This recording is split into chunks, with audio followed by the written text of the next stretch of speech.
प्रभु का वराह अवतार की कथा सुनने के बाद मैत्रेय जी विश्राम लेने के लिए क्षण भर के लिए चुप हुए। तत्क्षण विदुर जी ने पूछा, हे ऋषिवर, हिरण्यकश्यप और हिरण्याक्ष का वध करने के लिए किस कारण से प्रभु को अवतार लेना पड़ा? कृपा करके हमें पूरा वृत्तांत सुनाइए। विदुर जी के वचन सुनकर मैत्रेय जी बोले, हे विदुर जी, आपका प्रश्न सृष्टि के लिए मंगलकारी है। प्रभु की कथा के इस भाग का श्रवण प्राणियों को अवश्य करना चाहिए। आप ध्यान लगाकर सुनो। हिरण्यकश्यप एवं महाबलशाली दैत्य हिरण्याक्ष वास्तव में वैकुंठ धाम के द्वारपाल जय एवं विजय थे, जो सनक सनंदन सनातन एवं समत कुमार को वैकुंठ धाम के भीतर जाने से रोक दिया, जिससे उन ऋषियों ने कुपित होकर जय एवं विजय को दैत्य योनि में जन्म लेने का श्राप दे दिया।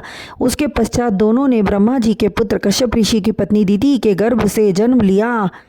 हे विदुर जी, दिति के गर्भ धारण करने की कथा भी निराली है। एक समय संध्या काल में सूर्यास्त के पश्चात कश्यप जी अग्निहोत्रशाला में विराजमान थे। उस समय कामदेव की अग्नि से व्याकुल होकर दिति उनके पास पहुंची। याचना करती हुई कश्यप जी की दूसरी पत्नी अर्थात अपने सौत अदिति से उत्पन्न देवताओं के प्रति ईर्ष्या भाव मन में लाकर बोली, हे प्राणेश्वर, अदिति के पुत्र इंद्रासन का उपभोग कर रहे हैं और मैं अभी तक पुत्रवती नहीं हुई। यह मेरे लिए अत्यंत दुख प्रदान करने वाली बात है। हे देव, आप मेरा मनोरथ पूर्ण करें। मेरी अभिलाषा है कि मेरे गर्भ से अत्यंत शूरवीर एवं बलशाली पुत्र उत्पन्न हो, जो अदिति के पुत्रों को युद्ध में परास्त कर इंद्रासन पर अपना अधिकार पालें। दिति के वचनों को सुनकर कश्यप जी ने विचार किया कि अदिति के पुत्र ज्ञानवान एवं धर्मात्मा हैं। फिर इस संध्याकालीन अग्निहोत्र के समय संयोग की कामना लेकर मेरे पास आई है। संयोग करना उचित नहीं है। यह विचार कर कश्यप जी बोले, हे देवी दिति, यह उचित समय नहीं है। तुम अपने मन एवं चित्त को शांत करो। संध्या काल में महादेव शंकर के गण एवं भूत प्रेत विचरण करते हैं और स्वयं त्रिनेत्र भगवान देखते रहते हैं। हमें ऐसा कोई कार्य नहीं करना चाहिए जिससे मनुष्यों एवं देवताओं के बीच लज्जित होना पड़े। किंतु मदन कामदेव से पीड़ित दिति को कश्यप जी के उपदेश का प्रभाव न हुआ और निर्लज्ज होकर उनके वस्त्रों को पकड़ लिया। तब वे पत्नी के हठीले स्वभाव को देखकर भगवान से प्रार्थना करके दिति के साथ विहार किया। विहार करने के पश्चात कश्यप जी बोले, हे हठीली स्त्री, संध्या वंदन काल में तूने अधर्म कार्य किया है, इसलिए तेरे गर्भ से उत्पन्न होने वाले दोनों पुत्र ऋषि मुनियों को कष्ट प्रदान करने वाले महापापी तथा अधमी होंगे। उन्हें देवता एवं मनुष्य नहीं हरा सकेंगे।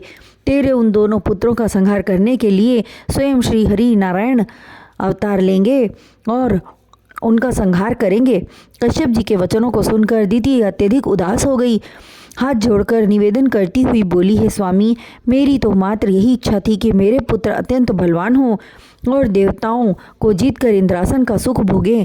मैंने अधर्मी और पापी पुत्रों की चाह न की थी। ऐसे पुत्रों को लेकर मैं क्या करूंगी? दिति की निराशाजनक बातें सुनकर कश्यप जी बोले, हे दिति, तेरे कर्मानुसार तुझे यह फल अवश्य प्राप्त होगा।